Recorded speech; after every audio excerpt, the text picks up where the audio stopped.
All right, Sam, thanks for joining us at the Charles Schwab Challenge, defending champion. Just how do you feel going into this week and being the defending champion? Yeah, I think I'm obviously very excited to be back here. A lot of really good memories from last year, and even memories as a kid. We were just talking about David Toms, and I remember being here in 2011 when he won. And I can remember a lot of the shots that he hit that day. And this was always an event that I grew up coming to as a kid, so it's really special. That's awesome. What does it mean? He's up in Frisco this week. You're here. I was with him when you guys won on the same day. Just that relationship and the opportunity to do again. Yeah, I think, for me, that was, my golf idol growing up. I was fortunate to get to spend a lot of time with him and his family, and he's always been so gracious to me and, with questions that I asked him or just little things here and there. So, I feel like he's a big part of, why I play golf and why I'm out here. So I think, our relationship is really cool. And also to be really good friends with his son makes it even better. Going into this week, you already have one win this season as a defending champion. What is it about this course that sets up your game so well? Yeah, I love this golf course. It's very similar to a golf course that I grew up on, kind of a small, tree-lined. It's very penal in certain spots. So I think for me, it kind of makes me focus a little bit more on the shots that I'm trying to hit just because, that's kind of what the golf course calls for. So I think I like that aspect of it. And it just, I don't know, I guess it fits my eye a little bit. Obviously not the week you wanted last week. Going into this week, different mindset. Someone else joining you this week did have a great week last week. Have you met Michael Block? What did you think about just his experience and what he brings to this game? Yeah, I think, honestly, it was kind of nice having a couple of days to rest before this week. And so I think that was much needed. I'm, thankful that I was able to have that. So, yeah, I mean, his experience, what a week for him. I think it was, it was all so cool for all of us to watch, him have that opportunity, then to play as well as he did. And I think it'll be really special for him to look back on that week for a long, long time. This course, it's no secret, it's going to undergo huge renovations. What are your thoughts on that and what that means to the tour and this tournament?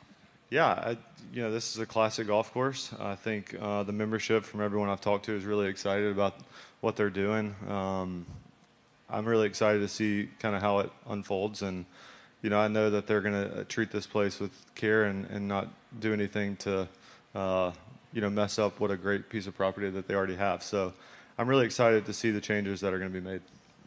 Questions? Dean?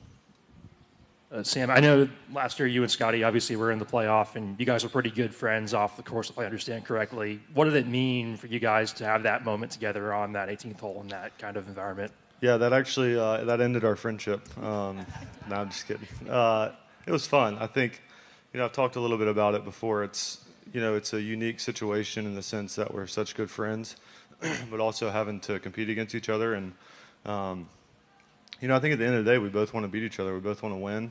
But at the same time, it's, after it's all said and done, we can, be happy for each other and congratulate and celebrate with one another. Amy? How do you approach these weeks right after playing in a major championship? Are there challenges to that, or are there benefits, or kind of how do you tackle that? Yeah, it's a good question. I think for me, I try to kind of just take each week as itself. I try to prepare just for this event and not really think about, next week or last week. Just try to be as prepared as I can be tomorrow when I tee off. And so, I think it can be challenging at times, but it's something that, I think the longer that I do this, the more I realize how present you have to be for each week. Thanks. Sam, golf obviously underwent a pretty big, significant upheaval last year. It's basically a year later. Do you feel like it's kind of settled down, or we're still sort of, or the sport is still sort of figuring itself out, so to speak, of where this all sort of fits and coexists? Yeah, I think I would say it definitely seems like it has settled.